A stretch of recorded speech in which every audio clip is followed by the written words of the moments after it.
Today on Mike's Baseball Card Review, we'll take a look at how to organize your baseball card collection. Hey guys, Mike's Baseball Card Review, episode 15. Today we're going to look at baseball card collection organization.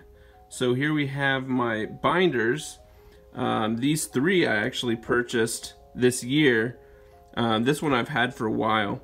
But I had quite a few cards from back in the 1990s and early 2000s.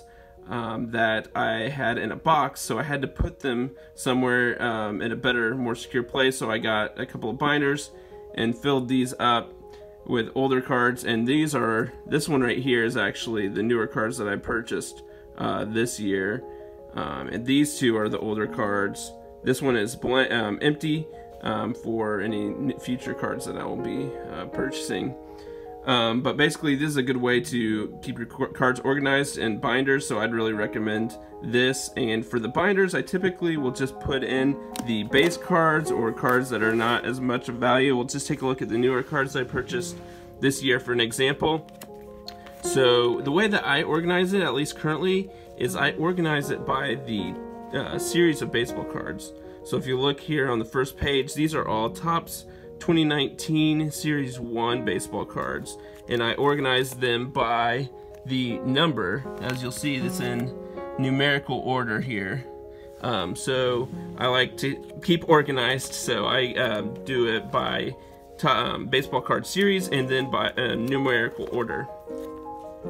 And then as I go through, these are all my Topps 2019 Series 1 cards.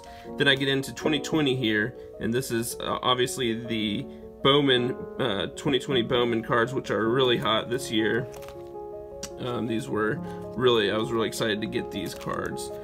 So again, numerical order, and then we go into the inserts. These are the Mojo Chrome refractors from the Target Mega Boxes. Those are really nice, highly coveted. And then here's Bowman Chrome, and you get a couple of Chrome cards in each one of the regular blaster boxes, if you recall. And then after we go through the Chrome, and then again we get some more inserts there, including that blue parallel, which was pretty sweet looking. Then we go into the Bowman Prospects and go through all those prospects. That's a pretty good one there, the Carlson. And then we get to 2020 Topps flagship cards. These are the Series 1. Which I think the Series 1 is definitely better than Series 2 this year. If you look at the names on the cards, much better rookie cards in the Series 1. So I'm not sure that I'll even purchase any of the Series 2 this year. So there we go. Organize all these are all the Series 1 Topps cards that I have. And then we've got some other inserts. These Hoskins were Walmart exclusives. And I've got the Turkey Reds there, inserts. And this Vlad Guerrero Jr. was a Target exclusive. So I think the first pack that I bought this year actually was a 2020 Topps Series 1 from Target. So I think that was actually the first pack that got me kick-started back into this hobby here. And then the most recent break was this Topps Big League blaster box, which was a pretty fun break, and I really like these cards too. They're not highly valued necessarily, but they're fun. I like these. The design's really basic, but they got some kind of cool pictures. And then also on the back you'll see they have the Did You Know, which I always enjoy reading those, and of course they still have a little write-up there about each player. So I really enjoy kind of reading through those. I don't know if everybody is like me like that, but that's really what the baseball card hobby collection is all about, really, is having fun with it. For me, I know some people are in it for investment purposes, but that's never really been my goal. I really just enjoy the cards themselves and the sport of baseball. So that's kind of really why I'm in it.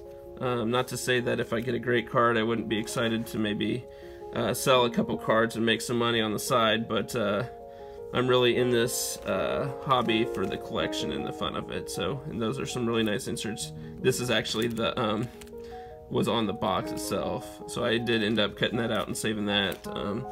That trout there, that's pretty cool looking, even though it's not really of any value or whatever. So what I really like to do, guys, is to, like I said, put the cards that are base cards, maybe not as quite as much value, in these binders, and I organize them by series. When I was a kid growing up, I would always organize it by team. You know, I'd put the in alphabetical order of the name of the person on there, but I put them in teams, and I'd kind of organize it by my favorite team. So obviously that would be the Cubs, and then I work my way down. I live in the Atlanta area, so Braves would be my second favorite team.